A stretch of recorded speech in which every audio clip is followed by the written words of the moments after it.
മമ്മൂട്ടി രാഷ്ട്രീയത്തിലേക്ക്. അഭിനയം മതിയായി.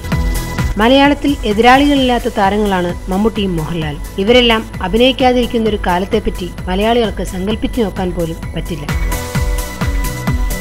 അപ്പോൾ ഇവരൊക്കെ അഭിനയം നിർത്താൻ പോവുകയാണെന്ന് കേട്ടാൽ എന്തായിരിക്കും അവസ്ഥ? അതെ, 2 ദിവസമായി അത്തരത്തിലുള്ള വാർത്ത പ്രചരിക്കുകയാണ്.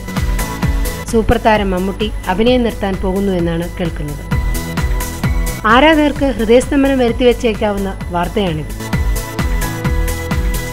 വരുന്ന പാർലമെന്ററി തെരഞ്ഞെടുപ്പിൽ മമ്മൂട്ടി മത്സരിക്കുമെന്ന് നേരത്തെ റിപ്പോർട്ടുകൾ വന്നിരുന്നു. ഇത്തരം വാർത്തകൾ സജീവമായതോടെ മമ്മൂട്ടി തന്നെ ഫേസ്ബുക്ക് പേജിലൂടെ ഇതിന് വിദൂര സാധ്യത പോലുമില്ലെന്ന് വ്യക്തമാക്കുകയും ചെയ്തിരുന്നു.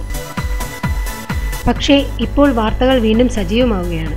തീയില്ലാതെ പുകയുണ്ടാകില്ലല്ലോ എന്ന് ചൊല്ലുവെച്ച് നോക്കിയാൽ എവിടെയോ എന്തോ ചാരം മൂടിക്കിടക്കുന്നതായി സംശയിക്കാതെ തരമില്ല. രാജ്യസഭാ സീറ്റിലാണ് മമ്മൂട്ടിക്ക് താല്പര്യമെന്നാണ് സൂചന. മമ്മൂട്ടിയുമായി അടുത്ത വൃത്തങ്ങളെ ഉദ്ധരിച്ചുകൊണ്ടാണ് ഇതുമായി ബന്ധപ്പെട്ട റിപ്പോർട്ടുകൾ വരുന്നത്. നേരത്തെ തെരഞ്ഞെടുപ്പിൽ മത്സരിക്കുന്നതുമായി ബന്ധപ്പെട്ട് ഇടതുപക്ഷ നേതാക്കളുമായി മമ്മൂട്ടി ചർച്ച നടത്തിയെന്നായിരുന്നു റിപ്പോർട്ടുകൾ. ഈ വാർത്തയ്ക്ക് പിന്നാലെ മമ്മൂട്ടി രാഷ്ട്രീയത്തിൽ പോകരുതെന്ന അഭിപ്രായവുമായി ഒട്ടേറെ ആരാധകർ മുന്നോട്ട് വന്നിരുന്നു. ഇപ്പോൾ മകൻ ദുൽഖർ സിനിമയിൽ സജീവമായിരിക്കുകയാണ്. ഒപ്പം പ്രായം 60 കഴിയുകയും ചെയ്ത മമ്മൂട്ടിയെ അഭിനയം നിർത്തി രാഷ്ട്രീയത്തിലേക്ക് ഇറങ്ങാൻ പ്രേരിപ്പിക്കുന്ന ഘടകങ്ങൾ ഇവയെന്നാണ് കേൾക്കുന്നത്.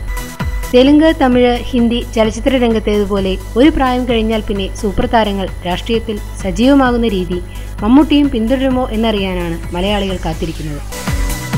ഇത്തരം സാധ്യതകൾ കേരളത്തിൽ ഉയർന്നു വരുമ്പോഴെല്ലാം രാഷ്ട്രീയമായി പ്രബുദ്ധത കൂടിയ കേരള ജനത ചലച്ചിത്ര താരങ്ങളുടെ ഇമേജിനെ വിശ്വസിച്ച് അവരെ തിരഞ്ഞെടുത്ത് തങ്ങളുടെ പ്രതിനിധികളാക്കില്ലെന്ന വാദമാണ് ഉയരാറുള്ളത്.